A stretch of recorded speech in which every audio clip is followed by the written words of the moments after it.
भास्कर जी ने एक सवाल पूछा है on Hindi all in one subscription, जो कि पक्का लिख कर ले लो, अपकमिंग गेट का सवाल है।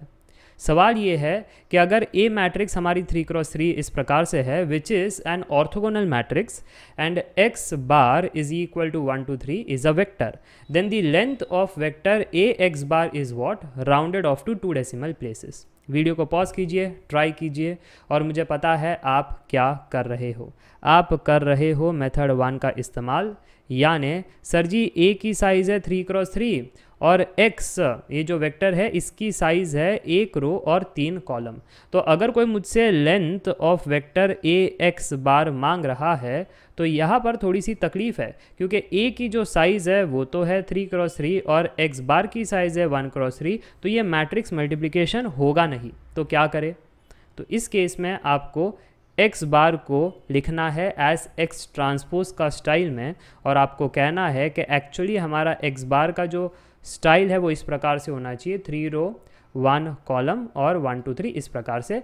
अब जो है वो समस्या सुलझ जाएगी, क्योंकि अब जो x बार की साइज़ है वो है 3x1, मैट्रिक्स मल्टीप्लिकेशन संभव है, 3 3 सेम है, कट जाएंगे, जो बच गया है वही आपका लेंथ ऑफ द रिजल्टेंट होगा, साइज ऑफ द रिजल्टेंट होगा। ठीक है, तो फिर आपका जो रिजल्टेंट यहाँ पर मैट्रिक्स बनेगा वो 3x1 साइज़ का बनेगा, और वो कैलकुलेशन आपको करने पड़ेंगे, इसलिए मैं मेथड 1 कह रहा हूँ, टाइम टेकिंग कैलकुलेशन। सर जी इस मैट्रिक्स को इस मैट्रिक्स से मल्टीप्लाई करो, ठीक है। फिर यहाँ पर आपको जो एलिमेंट्स मिलेंगे लेटर से ए बी सी, फिर उसका लेंथ उनको चाहिए, लेंथ यानी मॉड ए एक्स बार कैसे निकलेगा, square root A square plus B square plus C square. तो आप देख सकते हो कुछ मिनट्स आपको लग जाएंगे टू गेट दी आंसर, और सर जी ऐसे सॉल्व करते नहीं है, सर जी को चाहिए कुछ सेकेंड्स में आंसर आ जाए।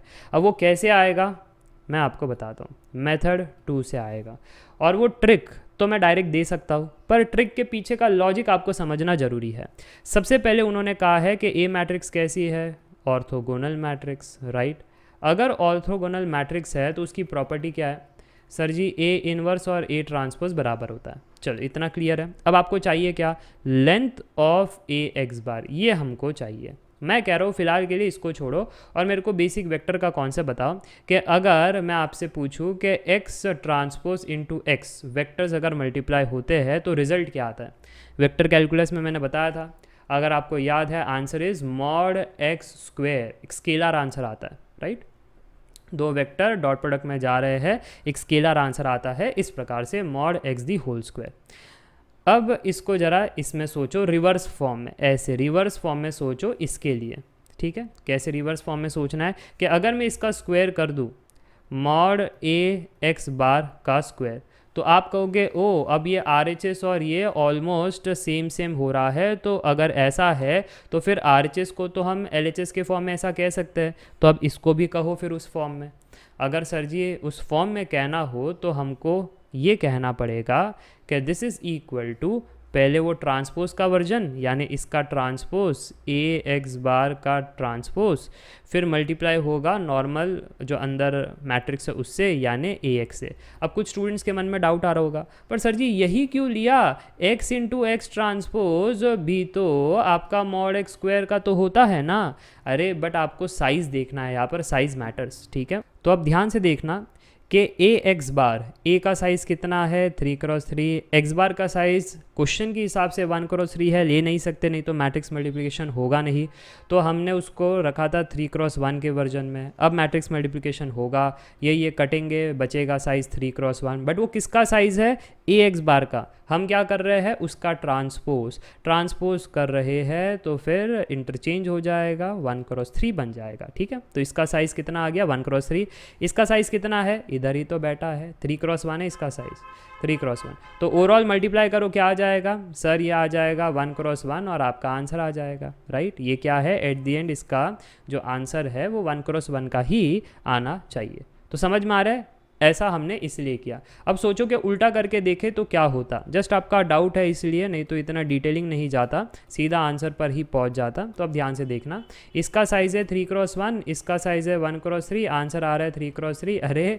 जब आपका स्केलर आंसर है तो एक मैट्रिक्स कैसे हो गया, फिर वो एक कांस्टेंट स्केलर है तो 3x3 कैसे हो गया, इसलिए ये वाला अलाउड नहीं है। समझ में आया क्यों मैंने ए एक्स बार का ट्रांसपोज इंटू ए एक्स किया। चल, तो वो बात क्लियर हो गई। अब आगे बढ़ते हैं। अब मैट्रिक्स के कॉन्सेप्ट्स कैसे एक्सपांड करोगे। मत कह देना कि A transpose into x bar का ट्रांसपोज, गलत है। बहुत सारे स्टूडेंट हड़बड़ी में गड़बड़ी करते हैं। एक्स बार का ट्रांसपोज आएगा, फिर उसके बाद ए ट्रांसपोज आएगा, और ये तो ऐसे का ऐसा ही है। अब मैट्रिक्स मल्टीप्लिकेशन में एसोसिएटिव लॉ फॉलो होता है, यानी अपने मर्जी का ग्रुपिज्म अगल बगल में, इसको ग्रुप कर लो। अब इसको ग्रुप किया तो ध्यान से देखना क्या ही आपको मिला आउटकम। अरे आउटकम मिलेगा ए ट्रांसपोज ए इनवर्स है, क्योंकि ऑर्थोगोनल मैट्रिक्स है। अब देखो एक्स बार का ट्रांसपोज, ये हमारा एक्स बार था, ये भी एक्स बार है, ठीक है। तो एक्स बार का ट्रांसपोज ये क्या हो जाएगा, ए इनवर्स इंटू ए और एक्स बार। तो ए इनवर्स इंटू ए तो आइडेंटिटी होता है, तो ये हो जाएगा एक्स बार ट्रांसपोज आइडेंटिटी एक्स बार। और आइडेंटिटी जब कांस्टेंट से मल्टीप्लाई होते हैं तो गायब हो जाता है, तो बचेगा क्या, एक्स बार ट्रांसपोज इनटू एक्स बार। तो ये क्या है आपस में, अरे सर ये तो यही फॉर्मेट है, मॉड एक्स बार का स्क्वायर, राइट। यस, तो आप कह सकते हो कि ये जो इक्वेशन है इससे क्या समझ में आ रहा है, मैं लिख देता हूँ कि यहाँ पर हमको मिला है मॉड ए एक्स बार का square that is equal to mod X bar का स्क्वायर, राइट। और हमको क्या चाहिए, मॉड ए एक्स बार कितना होगा, तो स्क्वायर रूट ले लो ऊपर वाले में, इसके बराबर होगा। अरे ये तो सर बस यही चाह रहे थे कि जब वो हमसे पूछ रहे थे कि बताइए length of vector A x bar कितना है, that is equal to length of X bar, यानी square root 1 square plus 2 square plus 3 square, बात खत्म। क्या है answer, that is equal to square root 1 square plus 2 square plus 3 square. जब tricks आता है तो इतना जल्दी बना सकते हो, बस आपको कैलकुलेटर ओपन करना है, 3 स्क्वायर हो गया, 2 स्क्वायर हो गया, 1 को ऐड किया, रूट निकाल दिया, 3.7 इज़ दी आंसर। समझ में आया। अब कितना वो डेसिमल मांग रहे थे, 2 डेसिमल, तो उतना दे देना, नहीं तो फिर गड़बड़ी, ठीक है। सो 3.74 ये है, आपको ध्यान में रखना है NAT सवालों में। तो मुझे लगता है आपको ये मेथड 2 समझ में आया, मेथड 1 भी समझ में आ गया है कैसे क्या सॉल्व करना है। बहुत ही बढ़िया सवाल है, बता रहा हूँ, अपकमिंग गेट एग्जाम में तो पक्का आएगा। और जो लॉजिक्स है वो भी सारे क्लियर हो गए, किसी में कोई डाउट नहीं है। वैसे अगर आपको कॉन्सेप्ट्स ही नहीं आते हैं उस केस में आप Shrenik Jain study simplified app को डाउनलोड कर सकते हो। ऑलरेडी 67,000 प्लस की कम्युनिटी है, और कोर्सेज में पढ़ाई कर सकते हो, रिकॉर्डेड क्लासेस है, डाउट सॉल्विंग ग्रुप है, वहाँ पर आप डेली डाउट्स पूछिएगा, मैं सॉल्व करता हूँ, राइट। क्लास नोट्स दिए गए हैं, टेस्ट सीरीज़ है, सब कुछ अवेलेबल है। 4 कोर्सेज इन 1 है, वो है ऑल इन 1 सब्सक्रिप्शन। अब वो कौन से 4 कोर्सेज है, मैथ्स के सारे कॉन्सेप्ट, मैथ्स के सारे PYQs, एप्टीट्यूड के सारे कॉन्सेप्ट्स, एप्टीट्यूड के सारे PYQs, सारे ब्रांचेस के विद ट्रिक्स एंड टेक्निक्स। जब मैं PYQs कराता हूँ मेक श्योर करता हूँ आपको टॉपिक वाइज चीज़ें भी मिले, सेक्शन वाइज चीज़ें भी मिले, ब्रांच वाइज चीज़ें भी मिले, तो मैं सब मेक श्योर करता हूँ, तो आपको सारी सुविधा वहाँ पर मिल जाएगी। और कुछ स्टूडेंट्स का होता है कि सर चारों नहीं चाहिए, सिर्फ मैथ्स पढ़ना है, तो मैथ्स पढ़िए, हिंदी इंग्लिश दोनों में, ठीक है। अब फिलहाल किसी ने हिंदी में डाउट पूछा था तो हिंदी में सॉल्व किया, कोई इंग्लिश ग्रुप में पूछता है तो इंग्लिश में सॉल्व होता है, राइट। तो ये सारी चीज़ें, एप्टीट्यूड के कॉन्सेप्ट्स है, PYQs अलग से भी कोर्सेस है, तो आपको जो कन्वीनियंट लगे उस हिसाब से आप पढ़ाई कीजिएगा। So yes, that's it for today. I hope you enjoyed the video.